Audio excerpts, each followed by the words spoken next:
really excited about having our top producer here at West USA, Charles Barrett, with us. Charles is just he's a top producer, top-notch agent out of the Goodyear office, but really is a master of, a master of bringing listings to market. For those of us in the last 3 years where we didn't even have to get professional photos, we didn't even have to do anything with it to get 30 deals on on the table. Those days are long gone, Charles. And so we're now having to actually really work and putting together our listings. And so I'm going to actually just slide this over to you. So when you want to fast forward slides, you just hit the space bar. And Charles, let's just talk about your philosophy into bringing properties to market. All right. Thank you so much. You flatter me. You make my cheeks turn red, with all your kind words of bringing homes to market. I'll just introduce a little bit of myself and what what we do. I know it's a little jumbled here. It moved up in the formatting, but just a little bit about me. I've been licensed since 2013. Started a small team, Team Kimball. Kimball's my middle name. It's Charles Kimball Barrett II. Cool. I didn't like it in high school, but it works out, right?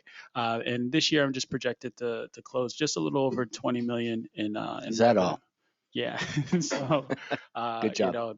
And when I'm meeting with the sellers, I like to break this down of what we're going to go over as far as it starts with expectation, and to echo what you said, Mike, is definitely communication, because we're in it for the long haul. This isn't put your house up for over the weekend and then we're done, right? So there's a lot of process involved with it, and it starts a lot with that expectation and communication. And what the expectation is that we really go over is our marketing, and then the second half is just executing our marketing and then talking about what is the performance and the data of that marketing. So it takes longer to sell. Everybody knows that now. Before we would have to kind of put this into their head that, hey, we're at the beginning of the change, but now we're in the middle of it, right? And so when we get our home, we have our listing presentation, and this is our pre-listing, our marketing expectation. This is what we sit down and what we promise to our sellers. We promise them traditional marketing with a little bit of a twist, right? So we have our flyers that we make for them. We have our yard signs. Our yard signs, specifically how we market our listings, are giant QR codes. So we can get data and we can know that every time we put a listing up, we're going to average about 30 people scanning these signs. This is outside of calls. We still have phone numbers on there. We put little writers on there to get more people through. But this is something that we promise to our sellers, and this is a part of the communication that we can have during this longer time on market period. Is that QR code specific to that listing? Yes. So we have to print a lot. We didn't get a break in the beginning when we printed these signs, because usually they'll just put one in and they'll just copy them, right? But we have to, each individual sign is unique. So we have to, they're all one-off. So we change that QR code so we can go to different websites. So you flipped it on its head. Most agents add a sign writer at the bottom with the QR code. You just we're going full QR code, which I think is awesome. Yeah. So we wanted to get it, wanted them to be able to get it from the car. That was our going thought. 45 down the road, you can scan that QR code. So we have the size the biggest you can get. I'll just hold on to my kids' legs. Tesla does that automatically now. That's awesome. So, and of course, we have our open house. I'll go over that strategy that we use to get the most visibility for our listings. And a lot of times, the way we do it, our seller just happens to fall into our marketing bubble, and they get to experience our marketing firsthand. That kind of sets us apart from other agents and things like that. Of course, we do our virtual tours, our Matterport scans is what it is. And then we also do video marketing. We promise them this is what we do. We know that the movies are huge, right? I'm a nerd, okay? So I love the Marvel movies and the Hulk and all that stuff. So the way movies come out, they don't just come out, right? There's usually a teaser trailer, then there's an actual trailer, and then the movie comes out for a limited release, right? And then it's everywhere. So that's what we try to do for our listings. We want to make sure that we have this grand opening strategy. And a lot of these videos that we do, this is the other side of the traditional marketing. We want to pay for these ads. We want to drip this to our database and also to the people watching us. Where is the property website and these videos where do they live? So we have them. We get all of our content up front, and I'll show you that in just a bit. But what we do is they all have our landing page. Each property will get its own landing page when it's created through our CRM. So that QR code goes to that page. When we scan the property, that also goes to that landing page. All right, before I get blown up, because once you mention CRM, every single agent listening to this webinar is going to text in. Yeah. What CRM are you using? So I currently use Chime CRM. Honestly, I've been through Boomtown, through Commissions Inc. They're all very similar. It is so true. The best one is the one that you use. We just happen to use Chime. Okay. You got to go chime.me because Chime is also a bank apparently, so I go there sometimes by accident. But when we go into it, and this is a little jumbled, so I apologize for the formatting. But when we're first meeting with that client and we're going over all these things, we like to show them the market. And we'll go a little bit deeper, but I brought this up for anybody watching. That slide to the right, or that image to the right, is from Rapid Stats through Armless, and what that is just a snapshot of the market, active listings. This is for the month of August that we can bring up. It closes every month. It's an infograph that we like. This quick and easy. Like, look, this is where we're at. We're up 342% on active listings. This particular one is from Casa Grande. I'm going to show you this property that we currently have, and it hasn't sold yet. It's a little bit longer. So I wanted to bring true value to you guys and show you guys it's really about your conversation with these people, with your sellers, because you're in it together. If you start that up front with that pre-expectations, look, they're half of the homes that have sold before, well, they're gone. They're not. Those people, the buyers aren't there. And then on top of that, we have 300, some odd percent more homes available. Now we can see our median, price per square foot, things like that. But ultimately, we're telling this story of where we are, so they can understand it's not just the comps in the closed homes, because there's a market value, not just the comp value, the appraisal to the bank, right? Because we're in that change. So when it comes to open house, and to go over the details, that what we do for our open house when we're marketing is we don't just put a sign up and say we're going to do an open house. We get data and information of the homeowners around it. Specifically, we use RedX is what we use. You can get it from a title company. I'm just a little micro controlling. Yeah, I like to manage the process, right? So I want to be able to click it myself if I wanted to. So what we'll do is we'll go ahead and get about 500 to 1,000 homeowners contact information, phone numbers. And what we'll do from there is we'll go through slide broadcasts, and we only do the ones that are able to be called. We don't do the do not call. So I know that there's some agents do that. I think you can actually physically call, but you can't do a robo dialer for those people. So we don't do the automated voicemail for that. So we'll leave a voicemail saying, hey, we want to grab a website that's very easy to say over the phone. And a lot of people have visual voicemail now. So I know there's a lot of people in here, but I'll tell you all my secrets. I couldn't get suncitywest.com, but we got westsuncity.com. So we said that over the phone. And in the voicemail, we end up having 170 some odd people go to our website from a voicemail that we dropped. And then from that, they went to our landing page that we create for our signs, right? So it's all going through the same place, but I can see where it comes from. So from that, we went in and we actually were able to get people to register. From that, we sent it over. When it came into my phone, I couldn't take it, so I gave it to a member of my team. Shout out to Kim, and Kim made such a rapport with this seller that she I guess she makes soaps, and she brought soaps to the open house because we're marketing for our open house. So from there, she loved the home. It didn't work out for her for that property, but we end up signing a listing agreement together. She's a qualified buyer now. I know that's not selling the house, but this is a part of the marketing that we do for our property, right? Yeah. And it's literally the whole process, and that's just the open house side of it. And as far as that landing page, we're going to have we lock it. We used to leave it unlocked, but if it's on social media, usually we'll leave it unlocked. But what I mean by locked is that you can't see information until you put in your information, right? So you put in your name, your phone number, email, things like that. So we do lock our direct ad type landing pages so that people do have to give us their information. When it comes to ads themselves, we do run Facebook and Google and things like that. A lot of times we don't do it specifically for the property. Sometimes we do when we need to. And then the walkthrough videos, we those are actually the highest watched in their entirety, and they're the longest ones too on our YouTube channel. So everything I try to do is based off of data and numbers and not how I feel, because certain things I think would work. On your landing page itself, if I go to your landing page for a specific property, are the videos on that landing page? Yes. Yeah. So we change it to where it makes sense. So for the property itself, you're always going to see the videos that we created for that particular one. But for the ones for community, especially when we're farming, we'll switch up the video because it's not about the house necessarily, it's about that community. So with that website, we can change that to when we're doing another property and things like that. Um, as far as the tours, this is, you mentioned realtor tours and things like that. Sometimes when you have a seller, they request it. It's important for, if somebody's fighting with you on price reductions and feedback, it's important to get other people in there, especially if you haven't had the showing. So that's a part of it too. We don't do all of this for every property, but we do it as needed. And this is a tool in our tool belt when we're using our marketing strategy for our people.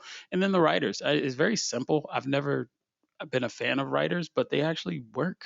And, so if you saw that picture, open house this Saturday, I got that from the Phoenix Association, and it was like $2, and it really helps, especially in a community where it's a lot more walkable, like Sun City West, or you get into the four corners of Litchfield Park and things like that. So moving on to our next slide here, again, this. I made a pretty presentation. And Mike broke it. He's really good at that, Charles. That's what usually happens. I should probably take a look at things before I make it go. Yeah, So, I copy. Well, the most important thing on this slide is actually that telephone. It's just be in communication with your people. So when we're talking about the pre-communication before we actually hit the market or anything like that, we just want to let them know what we're going to do. We're making these promises to our sellers. We want them to know that we're going to deliver on what we're doing. Is because, like you said, Mike, when you're not in communication, everybody tells themselves stories. The seller tells themselves stories, the buyer, and like they didn't pick up because they really want to cancel and all this stuff, right? So the more you can break through and say, no, they didn't do that because their daughter got sick and that's why they didn't send the documents or whatever, what have you. We want to make sure that we're always there for our clients and letting them know this is what we're going to do. And if you don't hear from me, this is, when you are going to hear from me. And so when it comes to showing requests, feedback, we want to let them know we're going to give them everything we can, and we're going to reach out to that agent even if they don't reply. But they're going to know that we did everything that we could do. Also, we're going to let them know about Media Day. We want to make this a fun event. We like to split it up into 2 days. We'll have like Lister or Sister go out and take pictures. The house is never going to be that clean, right? So we like to get it that same day if possible, but typically we have to do it like a second day. Hopefully the house is vacant, but that's when we get our drones. That's when we're going to get our Matterport scans, because we don't want to be in the way of the photographers, especially if they're living in the property, things like that. And then we want them involved in the process. They're excited. They get out all these pictures. I want to send them a link so they can take a look. Hey, here's what we got. And it just preps the seller for this long journey that we're going to be going on, right? That's good stuff. It is really good stuff. And then just to get into the actual of doing what we're doing, the marketing strategy, we just try to push it everywhere. Once it's up, and we really just want to execute on everything that we said. So it shouldn't be too much more than just doing what we said we're going to do, right? We also do social posts, and those are twofold. And the reason I say that is because, yes, it's for the property, but it's also for you, the agent. The best way to be able to market your listing, especially on social, is to not always just be marketing listings on social. So we'll spice it up by not necessarily having the ad or the landing page that we'll do for our sign, but we'll do, hey, I'm hammering in this open house sign that I'm doing this weekend, or hey, this is a cool property and I just wanted to show you guys this. And we'll put a link to that landing page on the in the comments. We usually don't put it on the actual post. I don't know if that's right or wrong, but I saw Mark Zuckerberg do it once. It was like for those Ray-Ban glasses that they have. No. I was like, maybe that's just strategy. But snail mail, when we're doing, this is just for our farming. We don't usually do this on a ton of our properties, but for when they're in our farm, we actually mail that out as well. And then we refresh our cash offer. So a lot when we were in that listing appointment, we do. This isn't as cool anymore because they're offering like regular investors, so they're not as sexy, the offers. But if the house has been on the market for a while and you're having these difficult conversations with your sellers, I'll just, especially if there's nothing else to talk about, right? There's been no showings and you've done open houses till you're blue in the face. And then there's just this period of this stagnation of this property. So what we'll do is we'll go in and just, hey, let me just refresh the offers. And usually they're lower, but sometimes they're higher. You'd be surprised. And we'll just submit it like, hey, this guy still wants to offer this. So at least we know this is the bottom, right? And a lot of sellers are still up on equity. Everybody who bought since 2009 is up on their properties, even though we're in this shifting market, right? So this is just what we do as far as just marketing our people. And the last thing I'll show you guys, expectations. This looks all jumbled, but this is that property I talked to you guys about. And I zoomed in, maybe not on this one, but maybe you can see it's been on the market for about 80 days. So when I'm talking to my sellers and I'm having this update, that bottom left corner is armless. And I'll look at everything that's coming soon, pending, close. I drew it out a mile. It just worked out exactly to be a mile. And I'll go back just from, usually I do 3 months. I did it from after the change, and that's going to be June 20 something is what it shows. And I this is from the class, actually, from West USA Realty. We had an appraiser come out to our Goodyear office just last Tuesday. And this is what they recommend of how he does a quick snapshot of the market. And this is what I do for my clients. So you highlight that area and we click the little CMA button. And then there's you review all the stats, and it's a statistical, if I could say it, CMA. And what we'll do is we'll be able to see, hey, seller, and this is literally right now. After this, I'm going to be talking to my seller about this. So I brought it up for you guys. There's 19 listings that are active. There's one that went pending, and the price is way lower than our price. And this is from June, right? And then we can see the closed properties and the pricing and things like that. So we can speak to the data. What's not in here are the days on market. There hasn't been anything that has gone under contract in the last 3 months in this area, which is weird. Is so weird. And the ones that there are homes selling, she's positioned specifically by new builds. So that's what we can't see, right? So the new builds that are going under contract is what was really killing her. She's wedged in between like two of them. So even though the new builds pricing is a little bit higher than hers, the buyers are flocking that way simply because of all the incentives they're giving away the farm, right? So now I can speak to her and tell her, I can interpret and talk to her about these numbers. So that's the most important thing. Yeah, I love this because Totally. I always say numbers don't lie. And so, and I know for sellers, there's obviously, and rightfully so, a lot of emotion involved. And nobody likes anyone to call their baby ugly. Everybody thinks their house is better than the other ones, and everybody thinks that they're an expert Yep. as well. But at the end of the day, that's why this is so important, because you can't argue. The numbers are the numbers. This is true. This is And so then true. and from that, I always send them to, I'll always send them a link for all of those properties as well, so they can peruse through all the pictures. Yes. So, because I'm, if I've been on, well, I should be, but if I've been on the inside of their house, I know what the inside of their house looks like. And I'm looking, and I know what I'm about to send them, and I'm looking at the pictures. You're also, numbers don't lie, but you can't come back at me and say, well, my house is much better. Well, it's not, because here are the pictures. Yeah, they have this stone from Jerusalem that they input for their backsplash, or this pool was, and they can clearly see it, and up front by having that conversation, and that's why I know I keep coming back to it. That's the most important thing, just as important as the marketing is setting up that expectation. Just like you said, Mike, you are not here to lie to people, and we have to tell them the truth, and sometimes it hurts. And if you take that listing because they want to start high and then drop, well, the market's going to drop right out from under you. And you're going to be on the market. You're going to sit longer than everybody else, because there's one or two buyers that come around about once a month, it looks like right now, and at least in certain areas, right? And what's happening is they're just not going to buy your house. They're not going to talk you down. They're not going to negotiate with you, because these other people have dropped their price 20,000. And they're ready to go, and they're motivated, right? Mm-hmm. So that says a lot to the market. So communication, definitely at least 1 to 3 times a week. Definitely one of them has to be a phone call. A lot of that communication can be, hey, this is the feedback that we got from that, Sure. from the open house, or this is from the showings, or hey, we are going to set you up or on the tour, or whatever it is. And definitely pick up the phone. And any news is communication. Sometimes we get personally tied to the result. And yes, it's our job to help sell that house. But the market is still the market, and you can't fight the market, right? It is going to do what it's going to do. So don't be afraid to pick up that phone and update your seller and let them know what's going on, because that's our job. And the market's shifted. So, of course, Mike, right? It has. This is the time when Little bit. before things were happening so quickly, every time you communicated with your client, you were telling them about what's already taken place.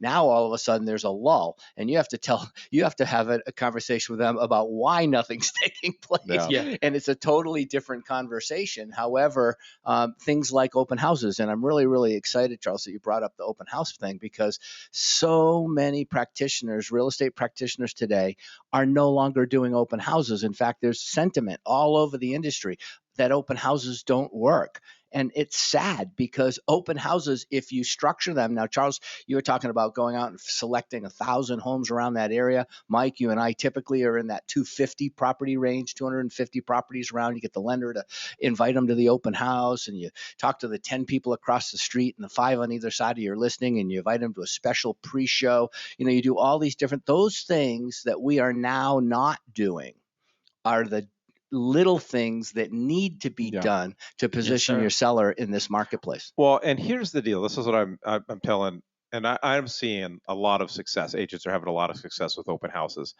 Is right now the majority of people that are taking the time to going into an open house are somewhat serious.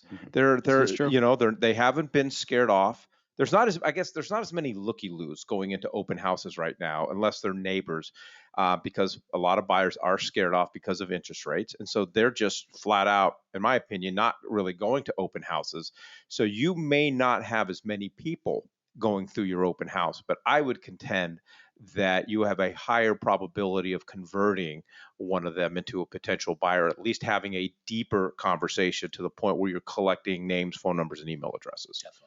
I agree with that 100%. And I'll tell anybody listening, I'm a part of the West USA coaching, and one of my coaching participants, for a month, she did open house. So she did 4, right? In that month, she closed 2 buyers directly from that open house. And this is like just last month. This is when it was hotter, even hotter than it's still hot. We have a listing. This is that one that I feel like it's priced there, right? And it's out now with Tukey. It's a great one, $675,000 purchase price, which those are nice buyers. And for 4 weeks in a row, we had different West USA agents hold that house open. And every single weekend, and I didn't get the stats from this past week, but every single weekend, an agent doing an open house got a buyer or a seller, and one agent on one of the Saturdays got a buyer and then got another buy-sell. That's amazing. And it's just, but when you take a look at the overall numbers, not as many people walking through the open house. Exactly. Yeah, we've seen across the board people talking about how traffic is down, but those agents who are still being intentional on doing an open house, they're not just showing up Saturday morning, throwing a couple signs on the corners and saying, hey, my house is open. They're actually generating good leads from these open houses or finding business. So we've had a couple of questions come in, Charles. And so this one question talks about what your opinion is on Matterport, and if you see them value to your marketing strategy. And if a newer agent came to you and said, do you think that Matterports are valuable? How would you respond to them? If I was newer, I probably wouldn't do them because there is a cost and there's a lot of time involved in it. But it's like extra icing on the cake. Yeah. So that's why we do it. If I'm prioritizing it, maybe not as much, but you still get that wow factor when people are clicking through and they can actually see the home. And we use it as another marketing piece too. So when you do a Matterport, you get this 360 view. So it'll look around in the kitchen and it'll jump out of the house and you can see the entire floor plan, the whole property. And then from there, it'll jump back in, usually a bedroom, but sometimes the kitchen. If you guys have Matterport, but it's just really cool, easy thing. And you don't have to do anything. You just post it. And here's the link to the landing page, right? Well, and I would say too, I've had in the last couple months, some sellers for whatever reason, and they didn't quite ask for Matterport, but providing a virtual video tour was that was what got them to sign the dotted line. They wanted a video, which again, hadn't done it in a couple of years because there's no need to. But then going back to some of the software that we provide, some of the tools that we provide our agents, and the name of it's escaping me. Circle picks. Circle Picks. I only talk about it every single Yep. month, but Circle Picks will automatically do some of this stuff for you and create a page if you don't have the time to go as extensive as Charles does. So there's some stuff that West USA provides in that respect. And I don't have the stat off the top of my head. Zillow had put out something that talked about Matterport 3D walkthroughs and videos, including in marketing for listings. They were selling 30% faster than other listings on the marketplace, because that's what buyers are looking for. And as listing agents get frustrated, or newer listing agents get frustrated on why their houses aren't selling, if you've priced correctly and you've done all the extra marketing pieces, that's what buyers are looking for. They're looking for that differentiator. You need to make it easier for buyers to search and to look at listings, because that's the world that we currently live in. We did have another question come in, and I'm just going to pose this to the group. We'll definitely talk about this over the next couple of weeks.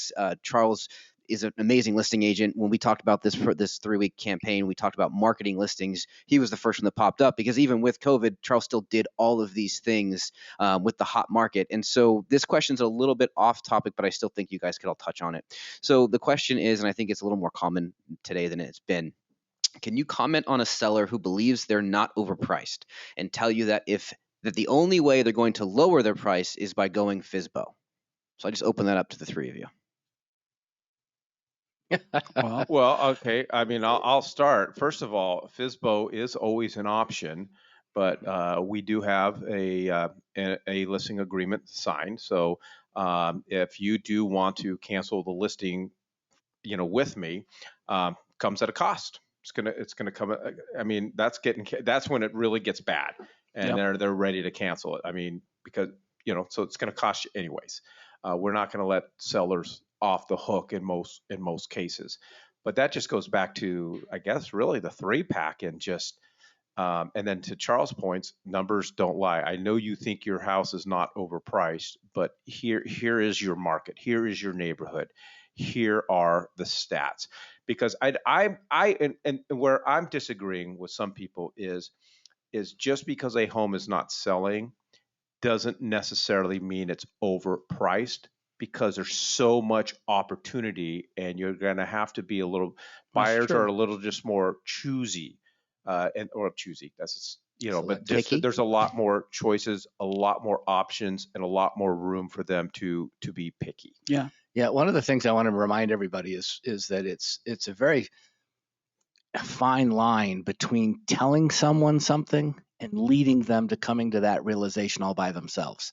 And if you're a good realtor, you're leading people to come to their own decisions that you want them to come to. And so you have to think about, okay, this client is all a warm and fuzzy client. This client's a statistician. This client's, and you have to know what it is that they need to see, bring and send, or, share with them what's going on. To Mike's point, yes, you believe your house is worth this, but everybody else's house in your neighborhood is selling and yours isn't. So what are you extrapolating from that information? Exactly. Ask them what they're pulling out of that information. Again, I go back to the asking questions part. Yeah. And I think having these conversations over time consistently is going to lead to the information of your story being valid. And, if that seller is overpriced, right? We can clearly see that one buyer that actually bought in this community didn't buy your house. They bought the one that was cheaper that we've been watching. That was your closest competition, right? So you can't win them all. We charge fees, when people cancel, things like that.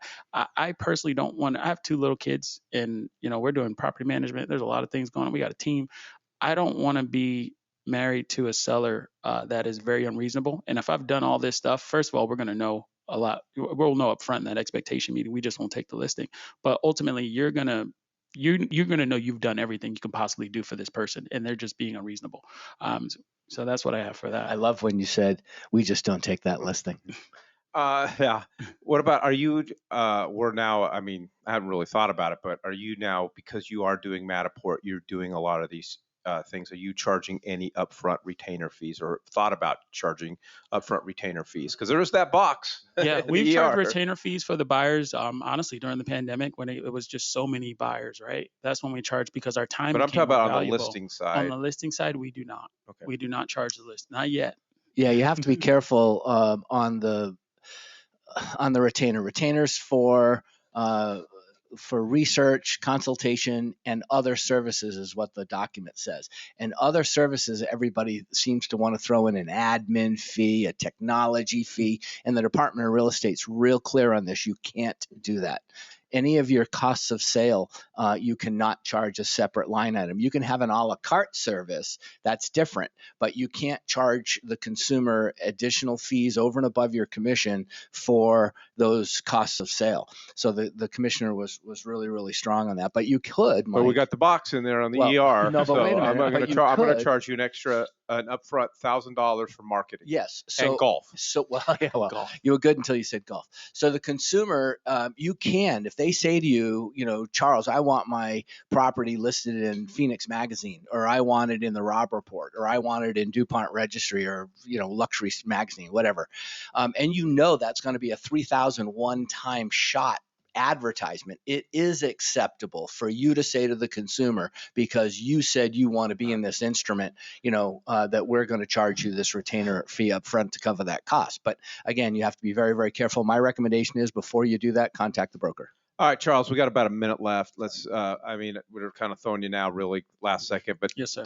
Tell us a little bit about your team. Are you looking to expand your team Yes. and so forth? I'd love to promote your team. I appreciate that. So if you flip the next slide, we have a website. Sometimes people want to join the team. You can just go to jointeamkimball.com and you'll fill out like 3 questions. Like, most of it's your information, so you know the answer.